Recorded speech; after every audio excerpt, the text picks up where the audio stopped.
We have made it to Friday. It is a football Friday. Normally we do NFL talk like the banner says below, but we're going to continue this conversation that I had on Believe in Panthers earlier this week. I wanted to bring in two Panther content creators to discuss, should we throw away the whole season after 1 week, or is there hope? It's only been a week, but we're going to talk about it. Ryan Stone's going to be in the house a little bit later on, too, to give us his best bets for the weekend. Live with Desmond Johnson, son, the live is one. Represent NC to the fullest. Yeah, welcome to the Carolinas. Everywhere you go, the sky is Carolina blue, the finest. Live action, feedback, the city need that. I've been number one, no cap. Here's the recap. Adrenaline is my addiction. I'm about to relapse. Step on the turf if you won't and get your weed whacked. I'm going harder than a martyr on the starter end. It's the heart of man, that's a rap like a cardigan. I'm breaking records, it's fourth in inches, I count the seconds. The over-under's my roar of thunder, my secret weapon.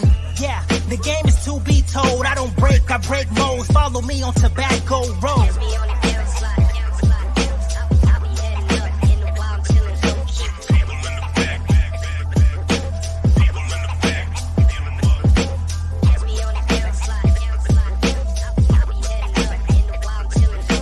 Live with Desmond Johnson, son, the live is one. Represent NC to the fullest.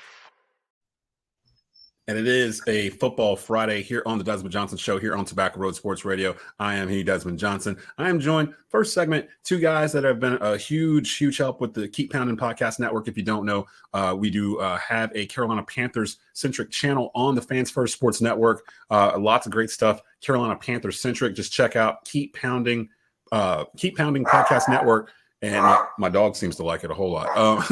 So you can go there and find their shows. From the Cat Cave, it's Shannon Smith. And from Inside the Vault and Winning the Division, Ryan Smith in the house. What's going on, fellas? What's up, Desmond? There's long time no see, man. How you doing? I've been better. The Panthers kind of broke me. The Panthers broke Don't say that. Sunday. So it's funny too. I was telling Stu and Skylar on Tuesday when we were doing the Believe in Panthers live cast. That Sunday, I went into a food line to get some wings and stuff to get ready for the game. I'm all hype and excited. We're 0-0. As soon as I walk into the door of food line, there's a guy behind me, and I have on a Panthers hoodie, and he's got on like a Panthers shirt. And he starts talking to me. He's like, "Hey, man, we're about to go through it, blah, blah, blah. Getting ready to watch at 1 o'clock." And my parting words to him were, "Hey, man, it can't be any worse than last year." And we laughed, and we kind of walked off. It's like the SpongeBob card.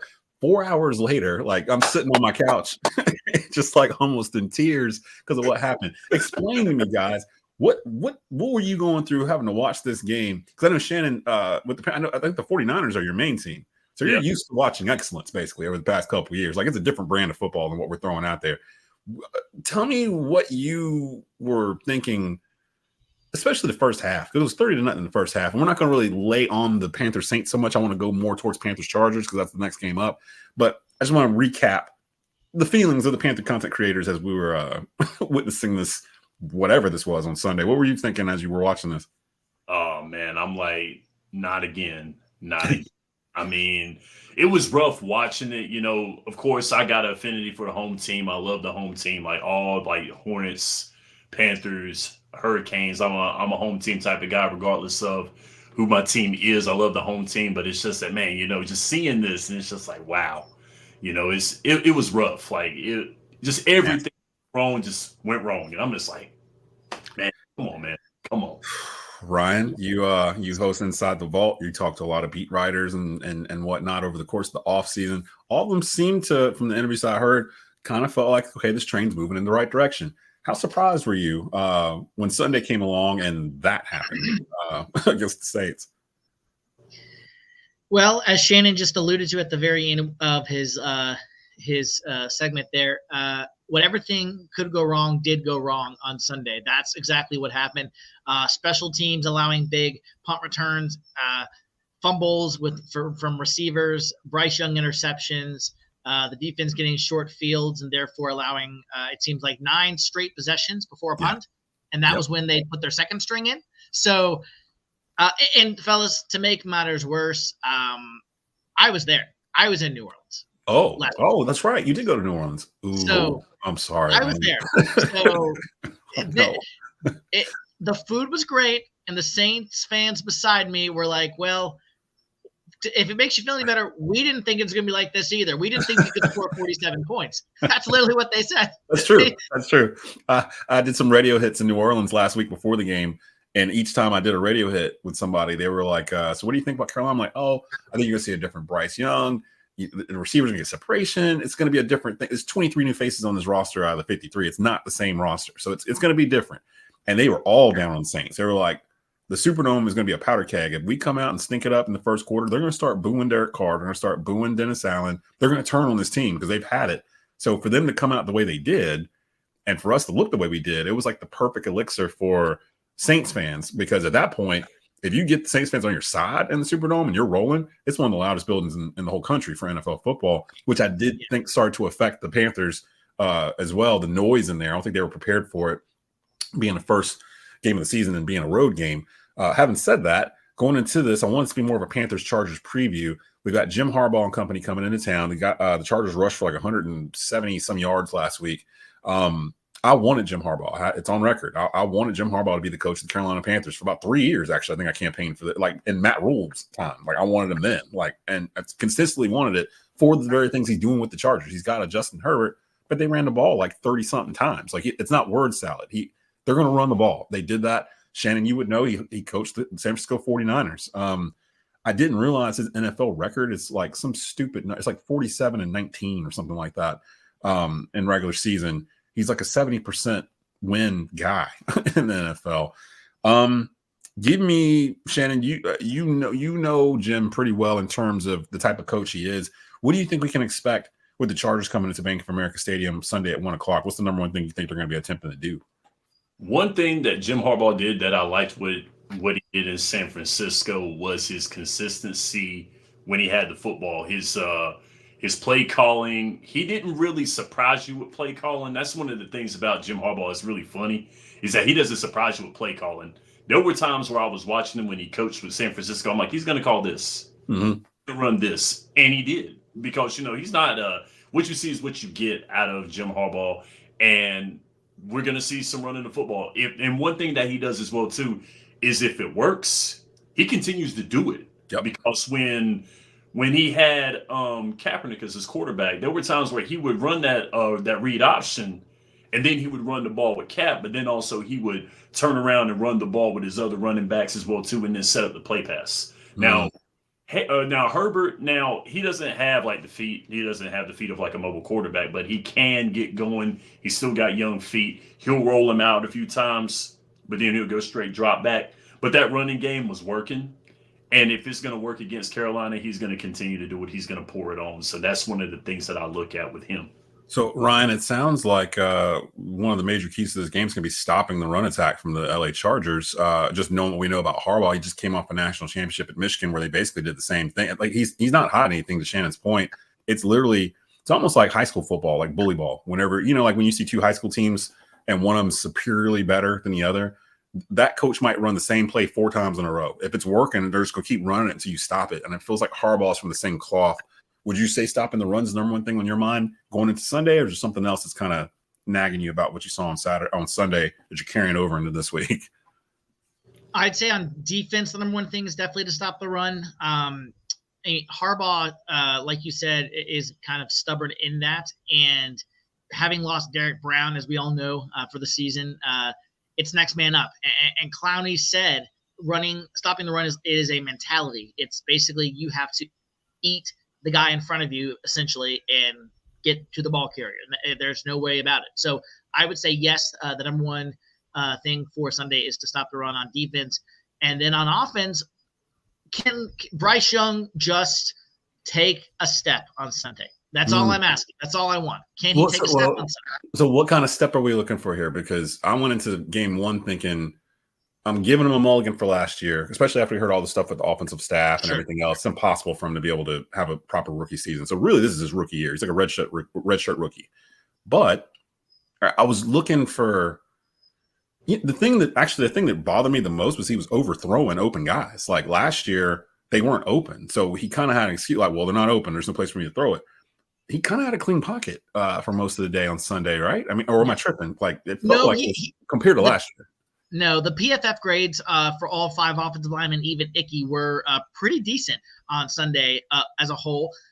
Canales said a few of the sacks were on himself as the head coach. He should have been prepared for those exotic blitzes by Lante Taylor. And then also one of them was on Bryce, that he could have gotten the ball out a little bit faster. And I think that's my number one concern's not the right word, but what I'm looking for, especially this Sunday, is can Bryce's field vision improve? And then when those blitzes happen, you've got to either throw it to the hot route or you've got to check out of it and audible at the line, which Canales said he does have control and is able to do some of those things, which we don't know all of what that means, but he does have that capability. So I want to see more of that this week against the Chargers.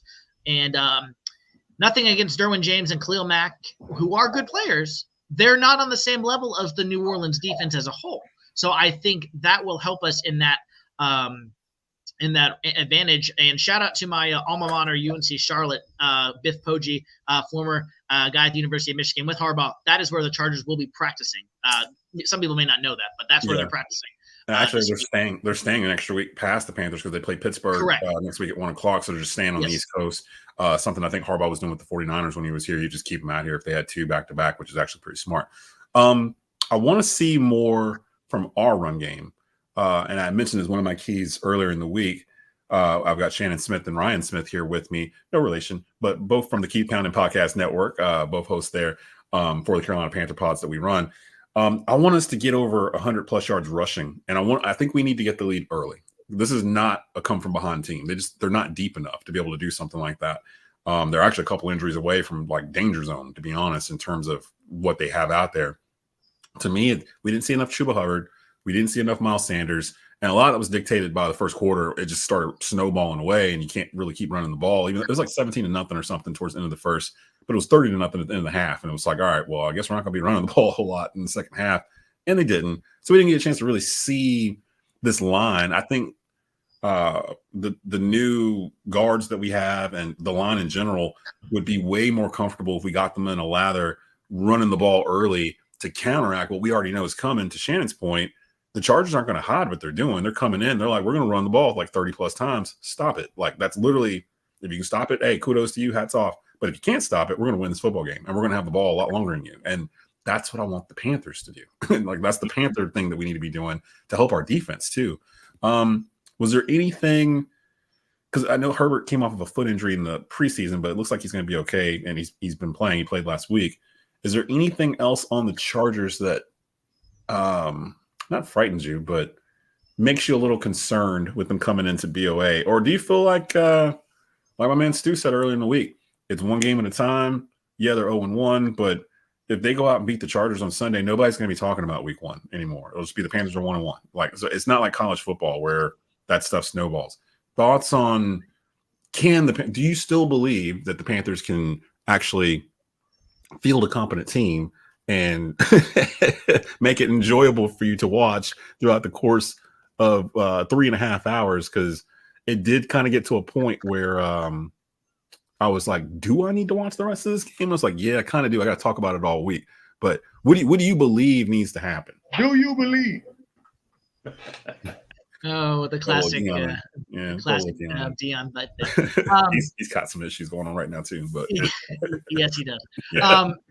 I would say yes. They do. Now, don't get me wrong. The Derek Brown injury is a killer. That there's just no way around that. But on defense, I think a lot of these guys are familiar with Avero's system, so I think they're going to be fine. They're going to gel. They're going to play together, especially guys like Josie Jewell, guys like Jordan Fuller, et cetera, are familiar with this defense. So defensively, I'm not as worried. I think the aberration there, or not the right word, the trend thing is going to solve itself from week 1. On offense, I think what I'm really looking for, besides Bryce, is kind of like you said, Desmond, establish the running game and be stubborn about it, as a Canales has said during the offseason. The Chargers team we can run on this team.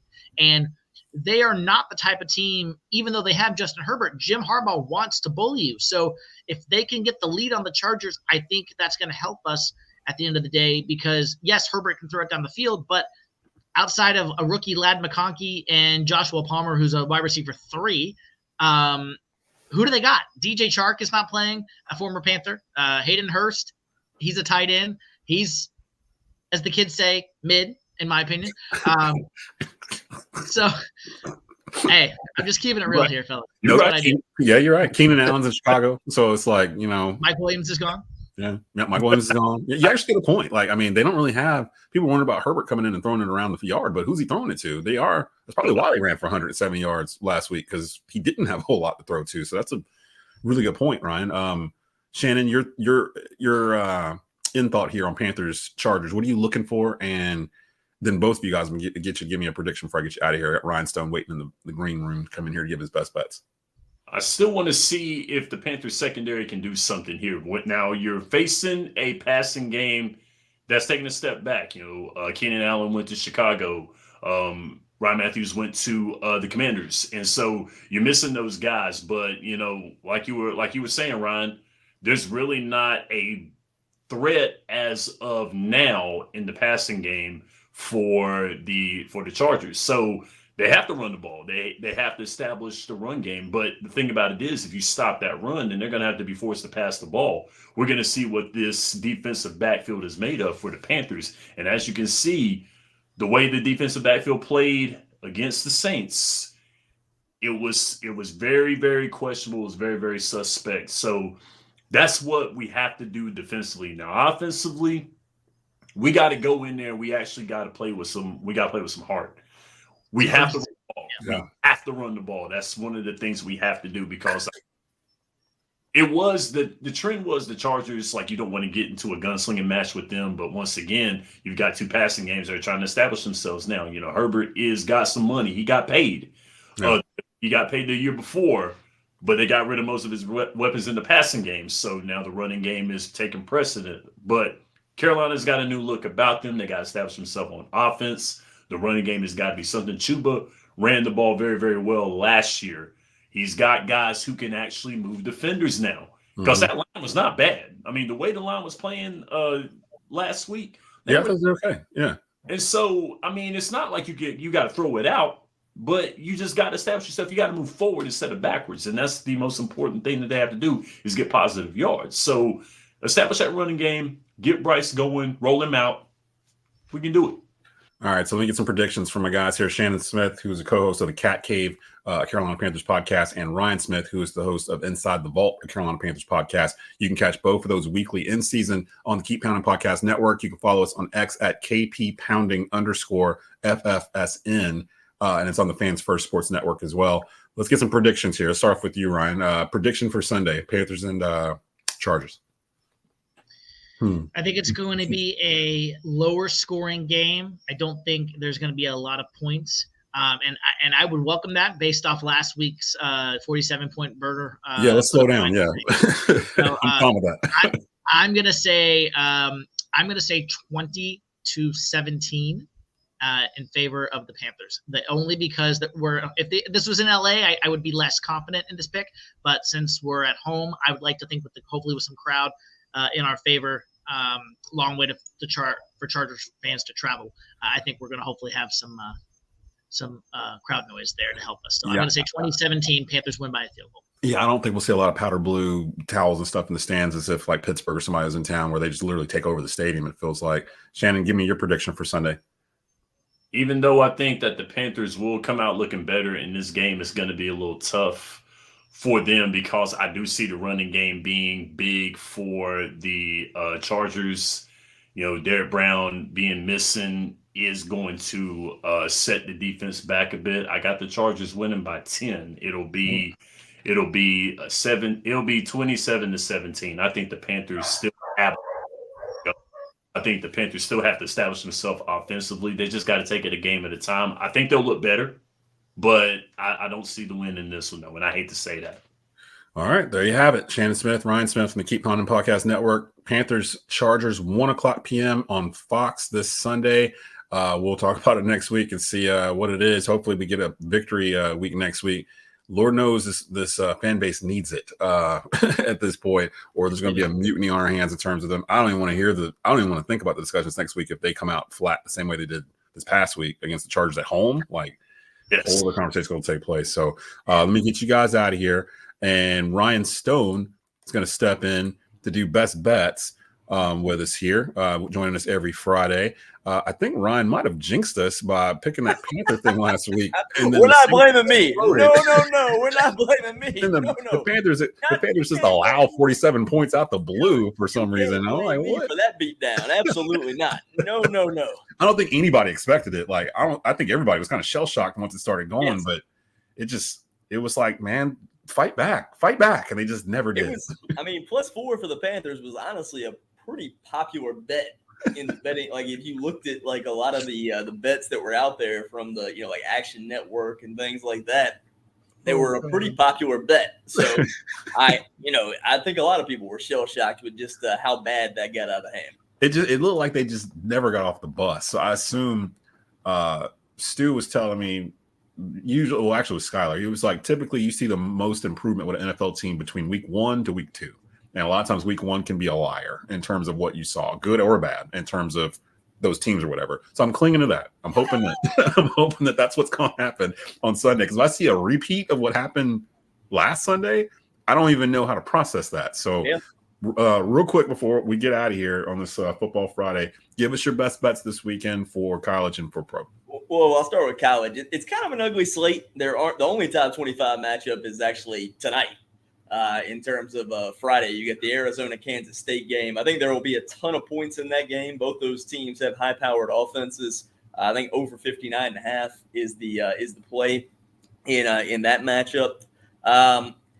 In terms of Alabama kind of disappointed me last week, but I'm going to go back to the well a little bit. But this time on the defensive side of the ball, essentially, I'm betting on Alabama's defense and against Wisconsin's offense. I like Wisconsin's team total under 16.5. They've only scored 28 and 27 against inferior opponents so far, so don't see them putting up a ton of points against Alabama, who's only allowing 8 points a game so far. Against honestly better competition really than what Wisconsin has played so far. And I'll go with two games that at least have some North Carolina flavor to them. I think a lot of people and like the Vegas books and everything have overreacted to App State and what happened to them on last Saturday night against Clemson. That was an angry Clemson. Like, East Carolina's a favorite. I get it. It's at East Carolina, but I just think App State's still the better team. I do think East Carolina is vastly improved. They were one of my preseason bets to win over 6.5 games, but I like App State minus 2.5. Also, I'll go with in terms of local. I'll go with the over in the. And actually, this has kind of been a little quiet in terms of the fact that the number 5 team in the country is actually coming to the Triad on tomorrow night. Ole Miss is actually at Wake Forest. But I like the over in that game. I think there'll be a lot of points in that game. I like over 63 in that ball game. Ryan Smith may believe in a turnaround from week 1 to week 2 in terms of the Panthers. I think this is a terrible matchup after what I saw last weekend for the Panthers. They gave up 180 yards to a Saints team that doesn't even run. I'm talking on the ground. To a Saints team that doesn't even want to run the ball that much. Yeah, it was bad. This is a power running team in Jim Harbaugh that ran for 176 last week. I wanted that. This is who I wanted. I'm not, and here's the thing. I actually don't buy the 6. I have two. I'm going to ask you about that because that seems like a low number. I have two different plays on this. Depends on which one you want to take. I have the teaser angle, which means +6, which means you would essentially take the Chargers on a pick 'em, and then also the the Ravens against the Raiders -2.5. The spread is 8.5. The +6 takes it up to -2.5. That's a parlay that plays out -10. The other one I like is also the Chargers money line and the Jets money line parlayed together.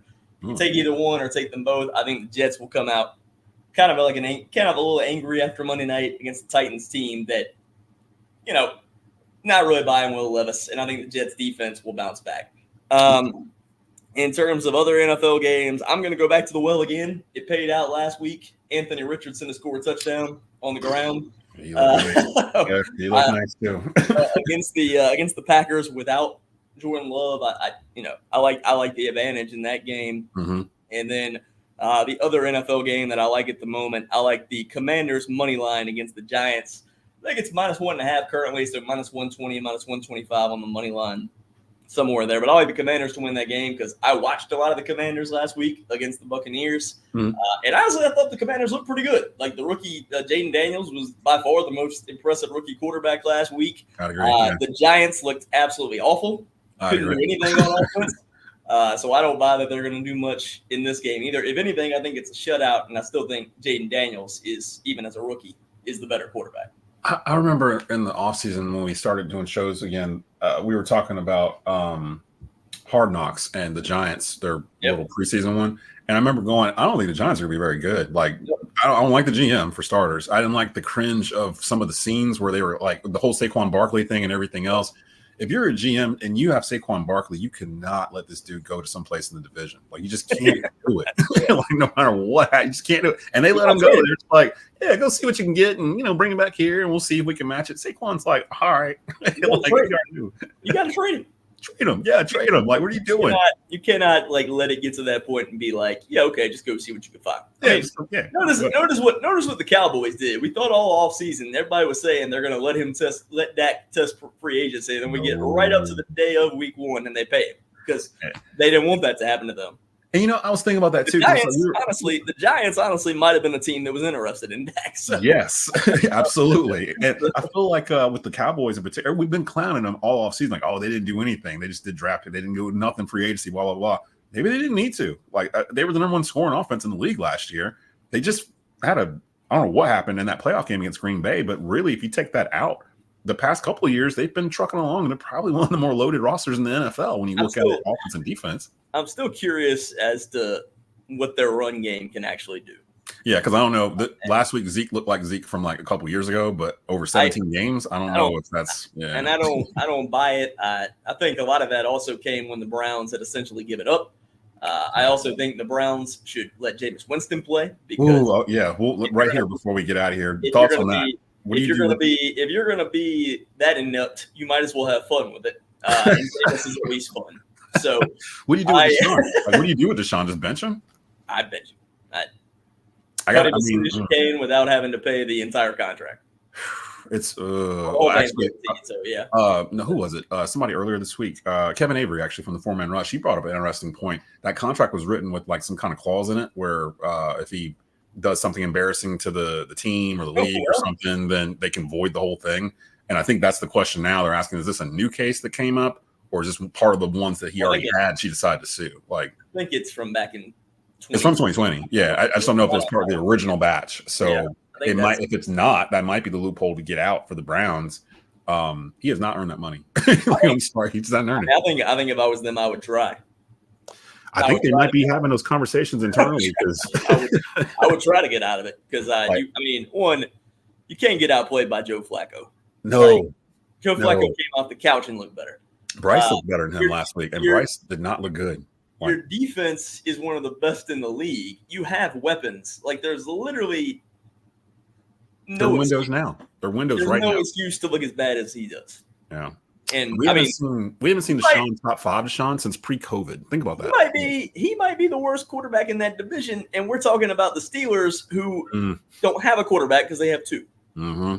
Yeah, I'm not sold on Russell Wilson doing this yet. We haven't even seen him, so I'm not sold on that. Justin Fields might be the future for him, but we'll see what Justin Fields does this week. Yeah, I actually didn't think Justin Fields looked that bad. Like, I didn't either. I thought he made the throws he needed to make. Mm-hmm. They got into a game where Atlanta wasn't doing anything, so they didn't press the issue. They leaned on their defense. Kirk Cousins looked like he just had surgery on his Achilles. He couldn't move, and it's going to look like that. Same with Aaron Rodgers, but Aaron Rodgers can get away with it. His arm talent's a little. Well, if it continues to look like that with Kirk Cousins, he's not going to be the starting quarterback by the middle of the season. You think they're going to throw the rookie in? Because they can't. Like, Kirk Cousins needs to be able to move. He's always been good on like the stretch plays, like the stretch fake handoff, like stretch play action situations. And right now he can't run it. Oh God, and he's got $100 million guaranteed. Well, I don't care, it's Atlanta, but still, it's like, like we kind of raised our eyebrows when it happens. Like, dude is hurt right now, and you're giving him $100 million. We haven't even seen him yet, so I don't know. We get all that, and we'll figure this out. Everybody, go back to work from your lunch. It's Friday. Get out of there, 5 o'clock. Get ready for all the football going on this weekend. Hopefully, we're celebrating a Victory Tuesday for Bleeding Panthers when we get back from this weekend. I'm kind of nervous about whatever's about to happen, but shout out to everybody from the Keep Pounding Podcast Network that was on earlier. Shout out to my boy Ryan Stone. We're out. Enjoy the weekend. We will see you on